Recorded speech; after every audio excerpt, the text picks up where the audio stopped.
కట్టించింది వాళ్ళే, కూలింది కూడా వాళ్ళ హయాంలోనే. కానీ ఇప్పుడు చలో మేడిగడ్డ అంటూ కొత్త కార్యక్రమం. అధికారంలో ఉంటే ఒక కథ, అధికారం పోయిన తర్వాత ఇప్పుడు మరో కథ.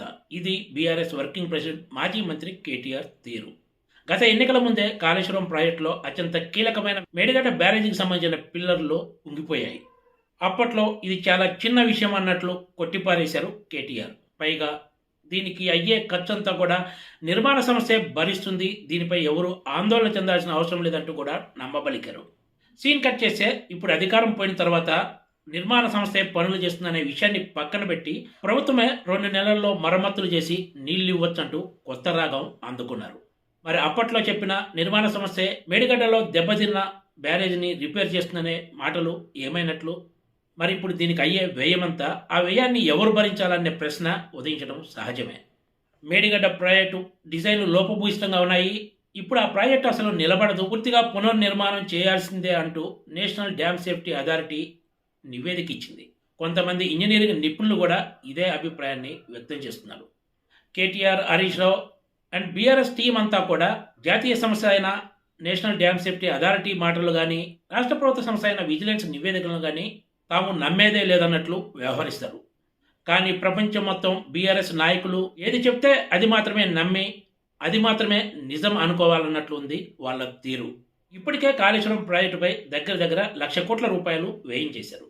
లోపభూయిష్టంగా నిర్మాణాలు చేపట్టి తప్పును ఏమాత్రం ఒప్పుకోకుండా 1957 నుంచే ప్రాజెక్టులు కొట్టుకుపోయాయి, ఎన్నో ప్రాజెక్టులు దెబ్బతిన్నాయంటూ కేటీఆర్ వాదన చేస్తున్న తీరు చూసి ఎవరైనా అవాక్కవగా తప్పదనే చెప్పొచ్చు.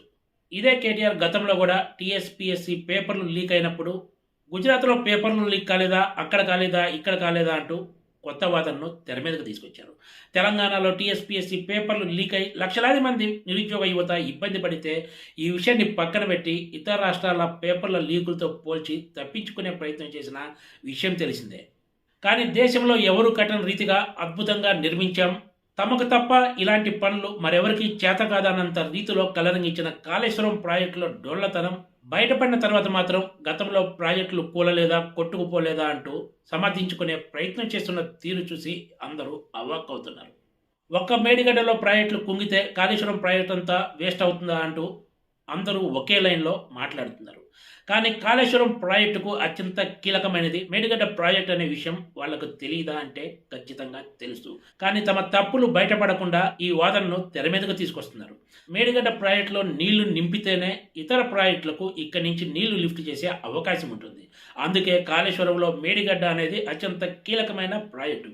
ఇప్పుడు అదే మేడిగడ్డ నీళ్లు నింపడానికి అవకాశం లేకుండా పోయింది. ఇక్కడ నీళ్లు నింపొద్దని నేషనల్ డ్యామ్ సేఫ్టీ అధికారులు కూడా తేల్చి చెప్పారు. అయినా ఇవన్నీ పక్కన పెట్టి కాంగ్రెస్ ప్రభుత్వము, రేవంత్ రెడ్డి సర్కార్ కాళేశ్వరంపై కుట్ర చేస్తుందనే అనుమానాలు వ్యక్తం చేయడం ద్వారా తమ తప్పేమీ లేదని చెప్పుకునే కొత్త నాటకానికి బీఆర్ఎస్ తెర తీసినట్లు కనిపిస్తోంది. ఇదంతా చూస్తుంటే పక్కా స్కెచ్ వేసుకునే చేలో మేడిగడ్డ కార్యక్రమానికి రంగం సిద్ధం చేసినట్లు కనిపిస్తుందనే వ్యాఖ్యలు వినిపిస్తున్నాయి. మరి కాంగ్రెస్ సర్కార్ కాళేశ్వరం ప్రాజెక్టు విషయంలో సీరియస్గా వ్యవహరించకపోతే తీవ్ర విమర్శలు ఎదుర్కోవాల్సి ఉంటుందనే అభిప్రాయం వ్యక్తమవుతోంది. Please subscribe TGTV.